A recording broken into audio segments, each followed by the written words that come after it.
Yeah.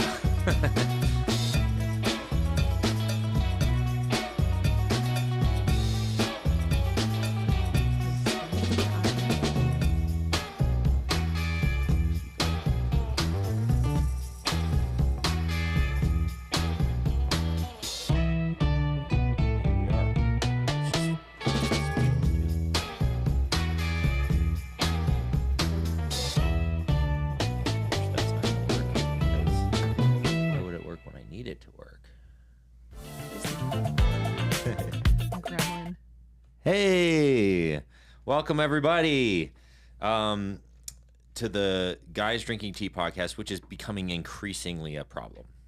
The title of our podcast is increasingly a problem because we've had ladies on our podcast, and I love that. So Jessica's on the podcast. Believe it or not, she was actually on the podcast before, and it was a miserable failure of technology, and it was just like it was all glitchy, and it was so sad. I think it was actually one of the funnest conversations too. Well, thanks. So sad day, but I decided I have to have Jessica back on. So for those who may be listening and don't know you very well, could you just briefly introduce who you are and what you do here at South, and then we'll dive into some conversation. Yeah, my name's Jessica Rest. I am the Director of Pastoral Care here at South Fellowship. So support groups, financial assistance, visiting, counseling, any of those other duties as assigned kind of things. Nice. Well, so today on the episode, we are going to be talking about Alex. Obviously, isn't here; he's on vacation again, and so thus we have the guest. And maybe you could. Do you have any recommendation on ideas of a way we could retitle this so that it actually made sense for every week, rather than just the weeks that Alex and I happen to be the ones that are hosting? I was thinking about it this morning. I was like, we could call it just like drinking tea or humans drinking tea. Humans drinking. People drinking tea. People drinking tea. Pastor drinking tea. Tea time in the Bible. Pastor. Tea time in the Bible or something. I don't know. It sounded like a great idea when we first started it. Tea time with Jesus. Yeah, there you go. There we go. Well, all right. So we might have to rebrand. If you like this, we might have to rebrand. It's okay because there's only probably like 12 of you who are listening anyway. Yep. Still, but we're excited to dive into the subject. So this week, Alex preached on the idea of rest. So we're going to talk about rest and Sabbath and that sort of thing and review some of those subject matters. I thought we could talk about the rebellion of rest a little bit. I know that you had some stuff to share about rest for yourself and those sort of things. So we're going to just dive right in and talk about rest. But maybe before we do that, I just want to maybe address why would anyone care about this subject of rest? Why should we care? Do you have any? Why should we care? Because we need it. Because in the end, if you don't care, you are forced to care one way or another. We're created human beings. Our bodies function with a need for natural physical rest and rest of other things. I think you could argue things like enjoying something that's beautiful, enjoying nature, enjoying art, doing things with another person who you love dearly can be forms of rest. And we all need those things. We can't just function as robots without any kind of recharge. Even your phone needs to recharge. Yeah. That's not even an example that you can use as something that doesn't need to keep going. Like you have to plug things in. So at one point or another, you're forced to care about rest, whether or not you want to. Yeah. So it's wired into all of creation. There's this like ebb and flow, the sun goes down, the moon comes out. You sing the seasons song Season on song. Sunday. It just, there's this ebb and flow. There's this natural thing. There's like winter and then springtime and summer and all these things. It's like, it's God's like screaming to his creation, you need to rest. Yes, And then there's in some of one us way out or there that are another. like, hustle culture, just buckle it up, burn the candle on both ends. And there's almost like a pride to it. And then Yeah. occasionally you just nosedive and your soul and your body says, nope, I'm not playing that game anymore. Yeah. You've got to rest. So, And I mean, maybe this is taking the direction farther, but you talked about hustle culture, and that is very much a part of culture. Like you see, influencers on Instagram or people who have this business and a side business and a third business and a doing all the full-time things. mom and right, like- who are killing it, Yeah. but probably also not super killing it in the way that it looks like they are. But you don't even have to buy into that level of it to be part of that culture. Like what do you mean by that? I think you can have that same mindset in a more subtle way. So like I have a toddler, and I work part-time here, and there are other life things that need to happen, keeping up with other people. You have to vacuum, dinner needs to happen. You have to get your car's license renewed, stuff like that. And even that, in the season of my life that I'm coming out of and am being forced to rest from right now, actually, that is a nonstop, busy hustle mindset that you can fall into very quickly. It's all good things, right? all good like things. feeding the family. Feeding the family, Making things sure it's that not a do mess. need to happen. Yeah. You do need to take good care of your child. I do want to serve well at my job and serve the people of South well, and be part of what God is doing in his kingdom here. Like, none of that's bad. The car, like, legally needs to get his license renewed. That has to happen. But there will always be something more that you could be doing. There will always be a way that I could be better at my job, or doing more at my job, or serving more people at my job. Yeah. I could spend 40 hours here, or more, and still have more to do. Yeah. There are always ways that you could be a better mom. I think for women especially, there's huge levels of pressure to be doing more and excelling at all of it. And I fell into that very easily without like having Instagram or using Facebook really. Yeah. But that was still my same mindset of I have to hustle and go and always be doing something, always be productive. And rest will happen occasionally, but I also feel bad for doing it because I'm not living up to those expectations or the things I should be doing. Yeah. That culture tells me that I should be doing to be a good mom, wife, woman in general. Employee. Yeah. Yeah. So like if you're out there listening and you've ever felt like, okay, I've got to remember this. I need to make sure this, or like you wake up or you're laying in bed and you like have to get out a notepad or something to like document all the list of things, or, I can't forget this, or I got to put that in my notes. And like, if you've just felt this like chaos in your soul, like in our world today, like anxiety is on the rise, like on an unprecedented rate. Yeah. Especially among younger generations, partially because our culture and our society, we have a window into everyone's life, and so we want to do all the things, and when we want to do all the things at the highest possible level. Yep. And we see them all. We see them in movies. We see it on social media. We see it all, and there's like this just weight of I've got to do this and this and this and this and this and this and this and this. And not only do I got to do it, I got to do all of it simultaneously. And so what we're talking really well. Yeah, really, really, really, really well at a high level. Otherwise, I'm not a good fill in the blank. Great.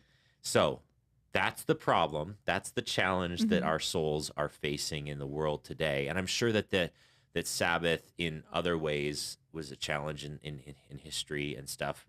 And we could talk about that in the scriptures as well. But like in the farming culture, like you've got to just be in the field. You've got to do it. Otherwise the crops don't produce. You've got to, on and on and on. But the invitation of the way of Jesus is to stop. So maybe unpack some of what the scriptures, what does God offer his people that's just different than that? Mm-hmm. Yeah, it's fascinating to actually study it, because we think of Sabbath so much as an individual command. We put it in with the 10 Commandments of like, don't kill people, don't murder people, don't worship an idol. And that we see that all as our own individual heart, and our own individual life that it affects if we do it or don't. And that's not the scope of what Sabbath is as it's actually presented in the Bible. Just looking at the Old Testament, not even getting to how Jesus does it in the New Testament. When God commands Sabbath, he commands it for us. And the 10 commands are all also communal commands, not just individual commands. Just throwing that out there. He commands it, one, because he rested. He is asking us to do something that he has done himself, not asking us to try to be more than our creator, not asking us to try to continue pushing on when he is a God who has rested. He also, okay, you so want we to got to pause there. Okay. Why? Why does God need to rest? That is a great question that I really haven't dug into. I mean, we could just sort of mull over it like live here, because when you said it, I just had to pause for a moment, because part of the reason I feel like I get the freedom to rest is because God is not resting. Like, he's continuing to have the world spin around, and my hunch, without studying this, maybe some of you listeners out there can do some more study and let us know in the comment section below, but my hunch, and maybe you could vet this out, I think he just did it by example. He said, even he knew it was coming, and like, he's like, you're going to need to show this by, I need to show you by example. And maybe he was just doing it still on our behalf. And it's this massive declaration that the universe isn't just about production and getting stuff done. And even God feels that way. Yeah. Like sometimes there's just moments where you have to unplug and celebrate and rest and enjoy the fruits of labor. I don't know, but that's a really interesting question I really haven't thought of, is like, why in the world would God have to rest? Anyway, any other thoughts? The thing that came to mind is our God is a powerful God. He's in charge of the universe. He created the universe. He's also a gentle God. And in that moment of resting, he is expressing satisfaction with what he's created. He doesn't need to keep going and going and going and going and going. He's saying that it is good. He's resting because his creation is good. So, I mean, we're never fully going to be able to answer, why does God need to rest? And maybe he doesn't need to. That's just more, why did he choose to rest? Yeah, choose to rest, yeah. But it's probably not just the one answer. It's probably partly his character, partly because he knew what was coming and knew they're going to need some like reasons for doing this. And I am the ultimate reason for doing this. But yeah, that's the initial reason is you rest because I rested. Yeah. He also throws out there, you rest because you were slaves in Egypt and I brought you out of that. And it's a recognition of God's power and provision and control. Other things that he commands not just the individual to rest, but he tells you let your whole household rest on a Sabbath. It's not just Sabbath for you as a person, it's Sabbath. You need to let other people rest. Yeah. Yeah. And you need to take care of the others that you are in charge of. Yeah. And let them have this experience too, not make other people produce for you. He says you need to let the land rest every 7 years, which I think is now accepted, like farming. Yeah, culture. Like you lay the land fallow, but instead of just making the land produce food for you, every 7 years, let the field do what it's gonna do. Still harvest it, but you don't have to make it work for you. He's giving them another option. He tells them, keep the Sabbath as a sign for future generations of my faithfulness and my provision. That it's not, again, just about you and what's happening immediately, but it's going to be a sign to teach your future children and grandchildren, great grandchildren about who God is, what he's done. And then every 50 years, they're supposed to have what's called the Year of Jubilee, where people who were enslaved are set free, people whose land has had to be surrendered because of poverty is returned. It's this Sabbath for the world and their society. Financial, like debts are they're erased, wiped away. All of that stuff. It's a year of freedom and restoration and reconciliation. Because this is part of how God intended the community of his people to be.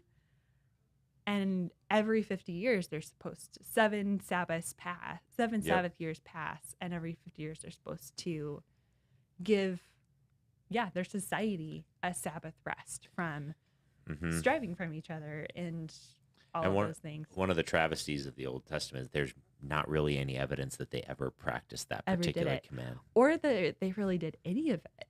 Yeah. Like that they left the land like they're supposed to. Like they kept the Sabbath like they're supposed to. In Jeremiah, that's part of what Jeremiah talks to them about. Like if you had kept the Sabbath, this could have been great. You don't keep the Sabbath. You refuse to keep the Sabbath. And that's a reason why there's going to be discipline and consequences and going into exile, because you've consistently neglected this command. So, for the person who, so Sabbath is a older word or it's a different language, but also that. But for someone who's like, okay, what do you mean by Sabbath? Or maybe you've heard that term and in your mind, Sabbath is going to church. So what's the difference between going to church and Sabbath? Like, are they the same? Are they always the same? Like Sabbath, you have to go to church. Or what's scripturally, what's actually going on there? I think some people associate Sabbath. Oh yeah, I go to church. I do Sabbath. This is different. We're saying something different when we talk about Sabbath than that. Yes. I mean, I'm sure there are many wise definitions who are going to be way better than what you're going to say. I would say that Sabbath is both a resting from and a resting for, as commanded by God for the good of his people, to demonstrate his character and his kingdom. Okay, so resting from. So let's talk about that. What do you mean by that? A resting from? I mean, he commands, rest from work. That's kind of the typical Sabbath command. So there is a surrendering of what you are doing on a regular basis. There's some marker of difference, I guess. You're setting something aside for the purpose of resting. Okay. But I would also say it's not just, well, then I just don't, go to work on Sundays, or Mondays, or whatever that might look like if you work at a church when you do work on Sunday, or the many other jobs where people work on Sunday. I would argue that it's also a resting for in what we've talked about. Sabbath isn't in scripture just, well, don't do something. It's don't do this because it shows you the love of God, the control of God, the power of God, the provision of God. And you have the chance to enter that.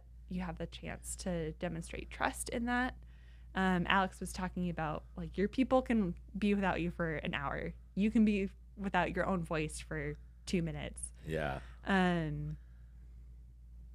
Trusting God to be in control in those times of those things, of those people, so that you can engage with him and his kingdom a deeper way. Yeah. And So you're creating space for that. so when God talks about in the Old Testament, when he talks about this idea that like part of the reason you celebrate Sabbath, one, I rested, but then two, I brought you out of Egypt. What's going on there is he's basically saying you did nothing Oh yeah. and stuff They happened. didn't even want to go. Yeah. And stuff Like happened. I literally reached into and plucked you out and miraculously through miracle after miracle after miracle after miracle. And then, by the way, the seas part and all this stuff, I moved. And I need you to remember that I'm the one that makes the world go round, not you. And that's why you're going to like not do things on a day. And it's so I think that's one of the things that the human soul needs, because if you're anything like me, there is a tendency in all the chaos of life to start to think that if I don't exert effort, everything's going to come undone. Mm-hmm. If I don't do this, like if I don't get the license plate figured out, then I'm going to get a ticket. True. Yeah. But, or if I don't put in effort here and effort here and effort here, I'm going to be perceived as bad or whatever. But it's once a week, or occasional rhythms in various different ways to say, wait a second, I am not big enough to carry the weight of the universe on my shoulders. Mm-hmm. Someone else carries that weight. That is the biggest gift ever to the human heart. So like there's this passage, I think that this is maybe an invitation for some of you. It's Mark 2, 27. Jesus is talking about the Sabbath, and he says, the Sabbath was made for man, not man for the Sabbath. And Alex talked about that on Sunday. And I think that maybe for some of you are like, oh yeah, now I gotta add. If in your mind you're saying, oh, the Sabbath is another thing, add it to the list of things. I've got to get the groceries. I've got to be a good husband or wife. I've got to be a good employee. Oh, shoot, I need to also take the Sabbath. Then maybe you're thinking about Sabbath a little different, wrongly. But remember that Jesus is saying, no, the Sabbath is a gift. So how maybe for you has Sabbath been a gift? A painful one sometimes. A painful gift, yeah. I will say it has felt easier to take the Sabbath and wait in seasons where I've had very clear things to rest from. Oh, yeah. Yeah, you were telling me about that. Yeah, like when I went to seminary, I had a pretty good practice of Sabbath that I got going because I had some clear things to not do. I didn't do homework on Sundays. After I got back from church, didn't do any church work on Sundays and just took that time to spend some intentional, deeper, quiet time with Jesus and do things that were restful for me, physically, emotionally, mentally, things that I enjoyed that are part of how God inspired me. And that was my Sabbath practice. And then once I graduated and didn't jump into church work right away and didn't work on Sundays and just had a regular weekend, I was kind of at a loss of, well, how is this different from Saturday? Like, what do I do that would make it different? Which, has gotten up and down since then. But that season of very intentional, set this specific thing aside, do this specific thing to be in the presence of God. That was definitely a gift, especially in a very busy season where there are always things to do, like when I was in seminary. Right now, I am in a season where just health-wise, I haven't been able to be as productive and do all the shoulds that I feel like I have been doing, and have been forced to let go of those things. Ask my husband to pick up slack that I can't carry right now. In a more, I guess, extended and forced Sabbath. Like Alex's story about his Right, his gallbladder. Where he's just like sitting on a gurney saying, "Oh, okay, fine, God, I will Right, finally like, rest." Whatever. Like, again, I guess it's fine. Yeah. It's not fine, but I guess I'll do it. Yeah. Yeah, like it was like, oh, Alex's last year, I guess this year's my turn. Yeah. Which, I mean, that says a lot about me and my own heart and what my priorities have been, that it had to get to this point for me to actually really let myself rest. Yeah. I had a very similar experience when I damaged my vocal cords. Oh yeah. And I realized, one, I couldn't lead worship on Sunday, so that's like a big to-do list. Yeah. When you're the worship pastor, that's on your to-do list. Maybe a big deal. But the other thing I realized is how much I leverage my speech to sort of manipulate the world around me, get stuff done, influence someone to do things, or you name it. And suddenly, like this, it was almost like chopping off my arms of accomplishing things. I literally couldn't even suggest something to someone. Right. I literally was totally silent for 6 weeks. So I realized, talking is a part of me getting things done. And so it was like extra unproductive. So yeah, same kind of thing, forced rest. Yeah. Which is very hard and not what I prefer to be doing right now. Not how I prefer, our life to be running at this point. But as hard as it is, and as much as I would like to be back to normal and back to having things be different, one, I'm learning how much I did put my identity in productivity. Still do. It's not like I'm over that. Still do I'm put my healed. identity right. Like, hopefully, but Yeah. still a thing. Yep. Yeah, I like being seen as a productive person who gets the stuff done fast and well and can do a whole lot of things. But that's not where my identity is. And even when I can't do those things, I'm still loved. My husband still, is willing to help and show me how much he loves me and that he's being a great partner. And most importantly, God still sees and loves me. And my identity is in him, not in what I can do for him, for everyone else, any of those things. Yeah. The basis of the to-do list and the heart behind the to-do list of earning what I feel like I need to have or provide to others in the world around me. And the other thing,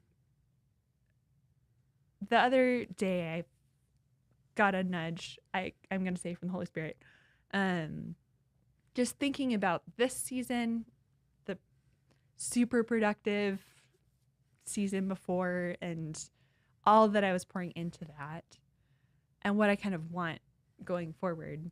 I feel like God was saying, you were not made for that. You weren't made to just be a producer and have that be your life. This next season is going to be different because it has to be. I'm sure it will have to be going forward. Like, who knows if I'll be able to do quite the same level of stuff that I was able to do. But even if I am, that doesn't mean I should. And that doesn't mean I have to. And at this point, like, I don't want to. That was kind of a miserable season. It's kind of crushing. It's like crushing. Like, you it realize was nonstop. Yeah. Like, it could be nonstop, and it can always be nonstop. But that's not what it could be. What I was making it is not necessarily in line with what Jesus has for me. And I need to turn from that in this season and pursue whatever he does have. So how can you recommend our listeners use a practice of Sabbath to help themselves? You know, right now you're telling some of your personal story about how you've been forced to do some of that slowing down. How can they maybe leverage a practice of Sabbath to get to the place where they can reap some of the benefits that you're reaping from it now without having to be forced? The terrible issues of yeah, exactly. health stuff, vocal cords, gallbladder. Yeah, you name it. Other stuff. Yeah. Great. Our staff has great examples of being forced to take rest. Awesome. But maybe we need to do an extended series. Yes. For ourselves. For us, we can have our own little series just for the staff. No. But yeah, is there an alternative? There seems to be an invitation from the scriptures that's an invitation into a practice. So really practically, is that a Sunday?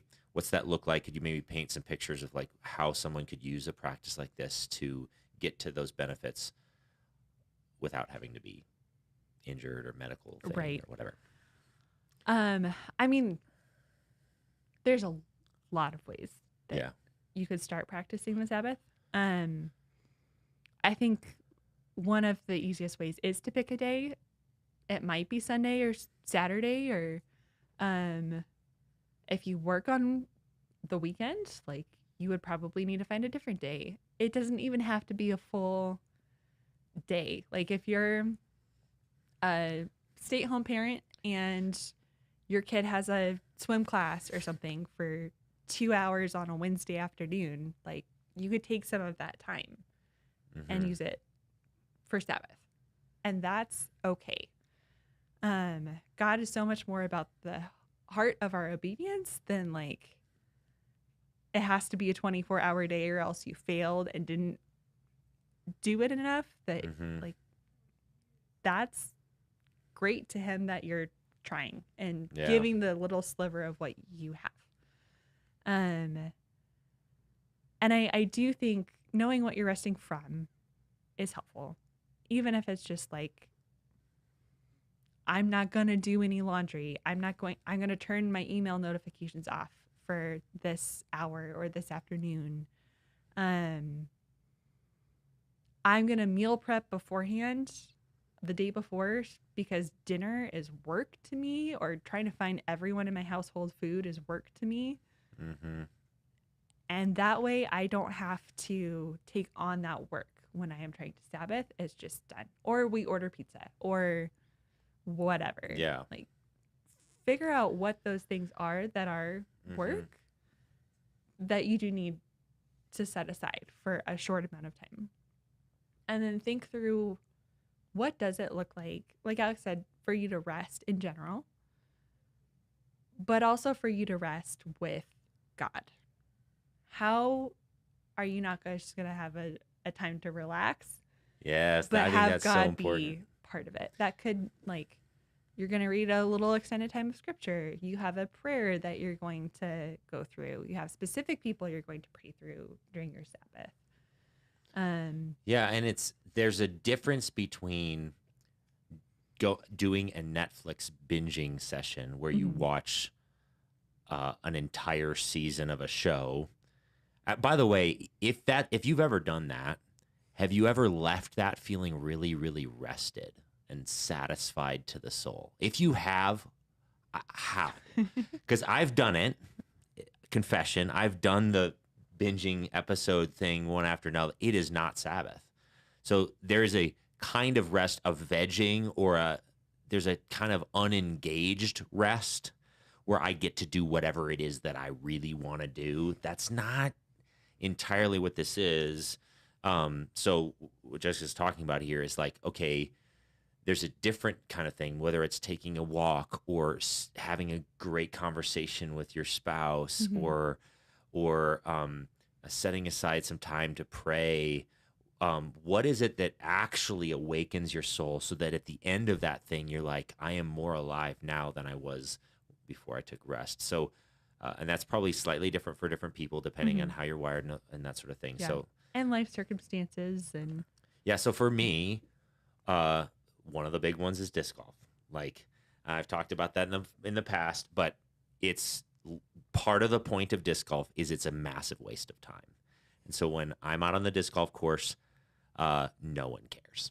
Just, I mean, if I'm never going to make more money from it, the church isn't growing and becoming better. And I'm like, I'm not being like an epic pastor because of disc golf. Like it's just the ball is not moving down the field on any of my fronts. Like I'm not all these sorts of things. And yet somehow miraculously the world keeps spinning and the sun still moves through the sky. And that's what what my soul needs.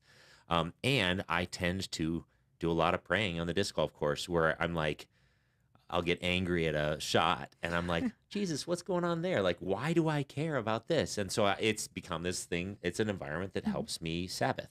And so when I play disc golf, that's one of the things for me. So, other tips and tricks have you found? What are some activities? So you said set aside work or resting from, but what are some of the fours for you? For me, resting for. A quiet space. And time to process what God is doing in my heart and life. Usually, like for me, that's better with a pen and paper. I can type it out on my phone or the laptop or whatever, but it feels different if I'm writing it out myself. Yeah. Okay. And I'm giving God the space to show me what he's doing instead of just, oh yeah, God's doing stuff. And like, it's kind of like this or kind of like this. Being able to articulate it and help him show me the scope.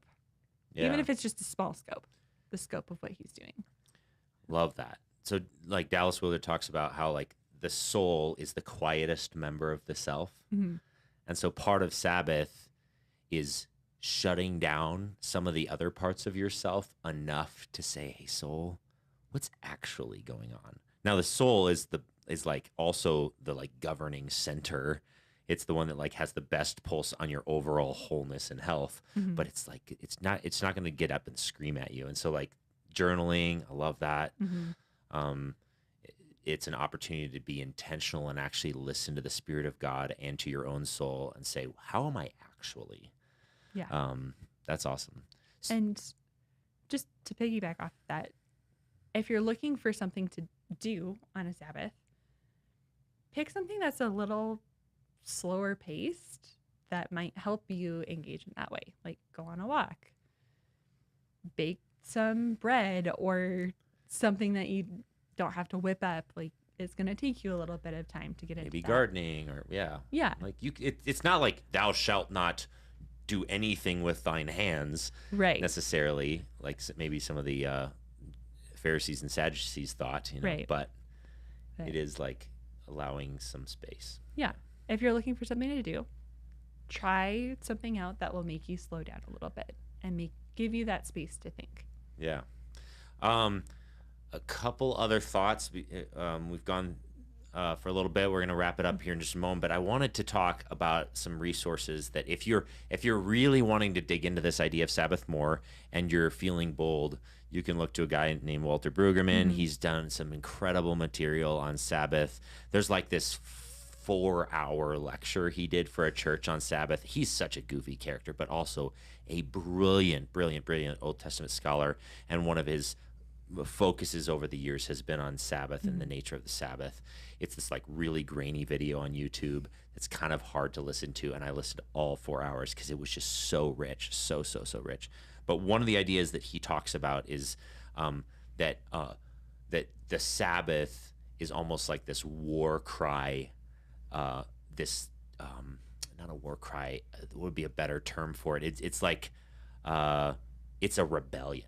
Mm-hmm. It's a rebellion against the system of the world. Like ever since the Tower of Babel, where they're like, we're gonna sort of build a tower to the king, to the skies, and we're gonna be like God. Or the fall of man, like, oh, don't you want to be like God? There's like humanity has this tendency to try and like create and produce and build empires of power and control and structures and systems where the few become the elite, powerful, in control. And Sabbath is saying, I am not playing that game. Yeah. I refuse to play the game of productivity and of empire and of that sort of thing. And so it's like I'm nope, not doing it. Just not doing it. Like, I love that image for me because I kind of have a little bit of a rebellious streak. And so it kind of helps me take Sabbath to sort of think of Sabbath as like, I'm not going to make money today. No, I am. Everyone else thinks that that's the most important thing in the world. I am not going to do it.